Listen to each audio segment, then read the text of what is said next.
Alright. I love the song portion of our show. But Alright, well, time to get segment 3 started here. Now, this is going to be our breakdown of the Beta division, and unfortunately this year I think Alpha and Beta kind of fit that mold again, where the Alpha division ends up being the better division, the Beta division ends up being the weaker division. It's kind of actually been that way, I felt, for a few years in a row now. So the Beta division, it's got a lot of the newer blood in the league in this division. We've got a lot of the younger teams, if you will, in this league. I feel like I kind of am the representative of the quality in the league, and backed up a little bit with the Owens team. But with the exception of, is anybody actually in this division? Let's see. Been in the league long at all? Greg?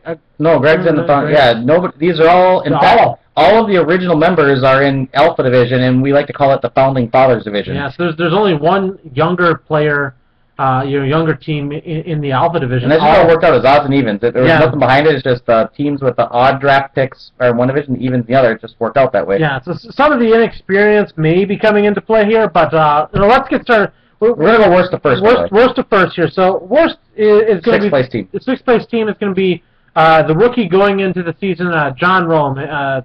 Team name, The Strong Shall Devour the Meek. So I don't know if he's meek, but he's going to be devoured this year.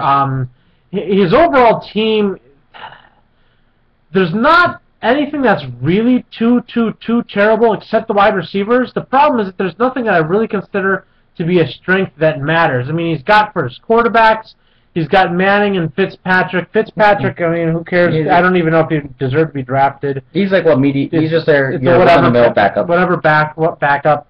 Eli Manning is fine for a starter. Again, ridiculous for a first-round pick. But yeah, still a good starter. I give the overall quarterback position a B.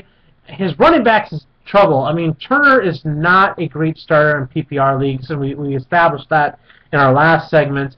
Then all of a sudden it's Cedric Benson, Daniel Thomas, Kendall Hunter. Yeah, I mean, Benson was going to start, but he's on the team that throws more than any team in the league. Right, and on passing possessions, are they going to end up, Alex Green be out there instead? You don't even really know. So to be a guy that you're going to be trying out there to start every week, he really has 1.5 starting running backs. Daniel Thomas is maybe he's not even really a backup running back. Yeah, you watch HBO Hard Knocks? Yeah, I mean, the dude's lazy. He's clearly the backup in the Miami situation. If he drafted Thomas late for a sleeper, maybe that would have been something. But yeah, so then as I give his running backs a C, then I'm concerned the most about his receivers. AJ Green's a great starting, but then right away, Hayward Bay is his number 2, Sidney Rice, Baldwin, Brian Quick. It's like you have to do a double take and look to figure out, the guy's on the Rams. Other than his starting receiver, the rest suck. Yeah, I mean, Hayward Bay would be a good 3, not that good of a 2. Rice, who knows? Yeah, and not necessarily even a good 3. He'd be like a home run possibility 3. He's like a Devery Henderson on some steroids a little bit because he's not the guy you want in your 3. Yeah. So he's got a good 1, and then a guy that you'd have maybe been able to live with for a 3, and then the rest of the guys. Scraps it. Yeah. Quantity is not equal quality. Yeah, receiver grade D+. Tight ends, he's in a good shape here, I think, actually, with Aaron Hernandez as a starter. Everybody would be happy generally to get a guy like that as a starter. Kellen Davis. That's a homer pick. I mean, you might as well say he doesn't have a backup. Nobody cares about but it's a B+ there. The defense kicker, I give him an A because he put 3 teams into this when you really should only have 2 teams.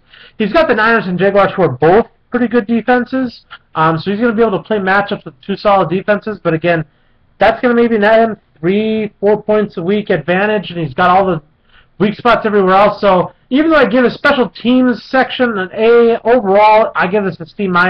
I've got him going to be somewhere around 4 and 9. Maybe 3 and 10. I just don't see this being a good starting year for Rome. And unfortunately, I don't see enough talent really on this team where he'd be able to actually pick up keepers. So he's going to have to find it on the waiver wire. Yeah, he's still better than Roosh's team last year, but that's not saying much. Roosh wasn't even logging on. Yeah, so. If he just plays guys when they're not on their bye week, then that'll be an improvement. So I would say that the 5th place team in all likelihood is going to be that of Nathan Smithson, and he just recently renamed his team name to the Raccoon City Sharks. Now, this is a team that's not terrible, but the problem is that this league, there's 10 teams that are really going to be playoff contenders, and I think that Nathan's team, while decent, is going to fall on the bottom end of that scale. You know, his quarterbacks are Tony Romo, and he just recently dropped Sam Bradford and picked up, who was the guy that he picked up instead? Blaine Gabbert. Yeah, no, it wasn't Gabbert. I'm going to check right here. It was, Jake Locker. Jake Locker. Yeah, so, I mean, I don't really think there's much of improvement there. But either way, you know, his quarterbacks, you know, you can do worse than Romo, so I give him a B there. His running backs, you know, if Adrian Peterson goes off, it's going to make everything look a lot better, but he's really going to be eased into the year slowly, and who knows if he's going to be the same AP. He got good value with him, though, in what was the second round, but, you know, Sean Green as a number 2, that's okay. But then, you know, Jonathan Stewart and David Wilson, I actually like David Wilson better than Stewart there. I think Wilson's going to get a lot of carries with Ahmad Bradshaw. Stewart's already hurt. Yeah, Stewart's already got the bad ankle, and he's in a 3-headed monster as it is.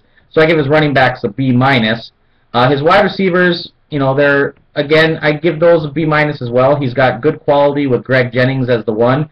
But then Deshaun Jackson, you know, you don't know which Deshaun you're going to get, and you really probably should have gone Macklin there, because in the PPR league, Macklin's going to get a lot more catches with similar yardage. You know, Deshaun is fine for the more standard scoring, but when you're talking PPR, he's a liability there. And then, you know, Garcon, it's up in the air with the Redskins situation. Anquan Bolden's, you know, old and not really a factor anymore. And then Crabtree, you know, he might develop this year, but we've been saying that every year now. Yeah. So I give his receivers a B-. His tight ends I give a solid B+. Vernon Davis is one of the better 5 or 6 out there. Brent Selleck's more than adequate backup. And then with the kickers and defenses, you know, I give them a C+ there, because the Bills and Rob Baronis are fine, but they're mediocre. So overall, I give this team a B-, and I think that their win-loss record will probably come somewhere in that range of 5-8, which unfortunately I think will leave him on the outside looking in. Yeah, overall, the team suffers from nothing that sucks, but there's nothing special on the team at all. And you have to have something stand out where you're going to be dominant to take it to that next level, to be able to, you know, really kick it up a notch. I think the next overall that we've got here is we've got Nick's team, Picket Fence Cartel. This team was involved in some drama before the season started with some questionable moves, and I think that those questionable moves really are the result of what caused this overall prediction, that we've got him just outside the bubble of being able to be a playoff team. He's got Schaub and Castle for the quarterbacks, although I think he cut Castle. I'm not sure, but his quarterbacks give him a C+, whatever. Chris Johnson and Frank Gore, overall, I like the running back situation. I think he definitely deserves the A, and we both gave him props there. Yeah, wide receiver situations, all right as well. Steve Smith, Nelson, Demaryius Thomas. All 3 of them are pretty starter-worthy. Nelson is maybe a viable one. So, you know, give him a B there. Tight ends, drafted Kellen Winslow. He might not know it yet, but Kellen Winslow is not on a team anymore. He's cut. He got cut. So he doesn't have a tight end, so we've revised our grades there to F-. He's got a 0 right there right now. And the waiver wire is pretty thin, too. Yeah, and then kicker, defense, special teams, got an A, deserves an A. You got Ravens, Janikowski, which you probably, yeah. You say that's to Jason Hanson. That's still worth an A. Overall, we've got him as just outside the playoffs. I got him at 5-7-1 because I picked a tie this year. You know, B- grading. Good draft. Pre-draft moves were bad. That's really, you got to stop doing those dumb things before the draft to be a playoff team. Yeah, and I think that it wouldn't surprise anybody if he snuck into the playoffs. His team has got some good quality. That running back position, Chris Johnson, Frank Gore, and Jarvis Green-Ellis, and Isaac Redmond, Rashad Jennings, that's loaded. Yeah. But really, I think that in some years this could have been an 8-5 team, but the league is so deep this year that I don't see him doing any better than 6-7 myself. Yeah. So, I mean, those kind of sum up some of the more bottom feeders. Then we got Kelly Snyder's team on It's a Dry Heat. This team kind of in that similar boat as Nick's. He's got Rivers starting it up. He dropped Carson Palmer. Yeah, he gets a B grade there. The Charles Richardson, Reggie Bush combo, and the rest of the running backs don't count. That's a B-. Receiving situations pretty solid. Calvin Johnson, Stevie Johnson, Antonio Brown, Kenny Britt could be really good. And Britt only got a 1-game suspension, and he's healthy now. Yeah, and Randy Moss is a 5, just a shot in the dark. I like the receiver. I give those an A, the receivers. Yeah, I mean, A- here. Jermichael Finley, we kind of both put that in that B+ category. The kicker defense, I give it an A just because he's got matchups with Seahawks, Packers, who both should be good. They're ridiculous where he drafted them. And then Bailey's probably a top 6 kicker, so A. I put him as a 500 team, again, right outside the playoffs. Overall, team's like a B- B kind of team. Not phenomenal, but had a couple of those picks been better picks, he might be a playoff team. And I think the one thing you got to add here too is since the draft, he actually cut Carson Palmer, who was an 8th round pick, for Ronnie Brown. Seriously?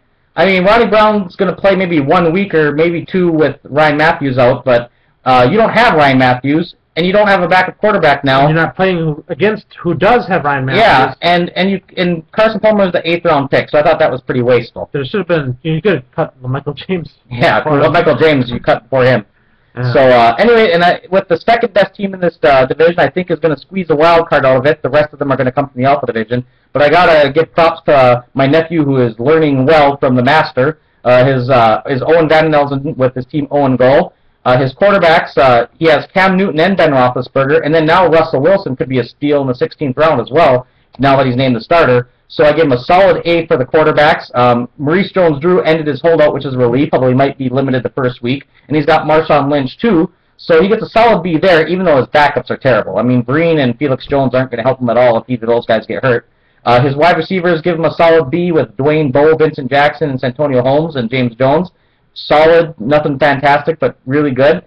His tight ends are A+ across the board. I mean, Rob Gronkowski, Tony Gonzalez, and Owen Daniels. That's just outstanding. And then, of course, the kicker defense, that's an A as well. Eric would even say an A+ with the Bears and Mason Crosby.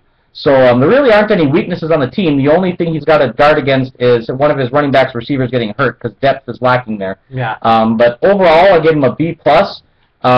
Just real solid. In fact, I might even call him an A-, but I'm going to leave it at B+ right now. And me and Eric both agree he's probably going to go 8-5 and earn a wild card berth. And finally, just so Eric doesn't have to brag about himself, I think that Frank Chu's 12 Galaxies is clearly the favorite in this division. His quarterbacks, well, Drew Brees automatically gives them an A. I don't think much of Andy Dalton, although he's fine as a backup. I mean, he's not terrible, but, Brees is going to start every week but one. And Dalton's got the Browns for that bye-week matchup, which is ideal. And so I mean, I'm not going to downgrade him because of a backup quarterback when you got a guy who never sits anyway. With the running back, I give him a solid A-. Darren Sproles would be kind of a poopy pick if it was a standard league to be your number one, but in the PPR league, he's outstanding. I mean, 70 catches, 80 catches, somewhere in that neighborhood? I mean, that's like getting 700-800 yards extra out of a running back. So it's pretty amazing that he's not even the starter, but he's so good in PPR. And then Fred Jackson, if he's anything like last year's, is going to be fantastic. And then Ahmad Bradshaw, Willis McGahee are both great backups to have. And then Mikael LaShore is a good prospect. I give him an A- just because of the injury history of Jackson and such. With the wide receivers, he's got Wes Welker, Miles Austin, Malcolm Floyd, Lance Moore, and Burleson and Bess. I give him a B on the strength of Wes Welker. Austin's too injury prone, and Floyd, I'm not a buyer on him. I'm just not high on him at all. Jacob Tamme is a decent prospect for tight end with Peyton Manning, but I think that's a C-. He's very mediocre, and he doesn't have any backups. And then I give him an A- for the Steelers and Matt Prater duo for kicker defense. So I give overall this team a B+, right on the cusp of an A-. I think he's going to go 9-4. Eric would say 10-3. The reason I downgrade him below Craig Imeson for my second-best team, with which Eric would disagree, is just because I think that tight end spot is really weak and the wide receiver at the back end is shaky. Yeah, so. And I think that when we get into it, one of the reasons that I felt my record might be a little better is, again, the kind of competition that I'll be against. So that closes our section for the Beta division. We'll be covering the Alpha division next. I'm going to stop the recording before you can pimp any products this time because we still need sponsorship. The Breeze makes furniture smell good.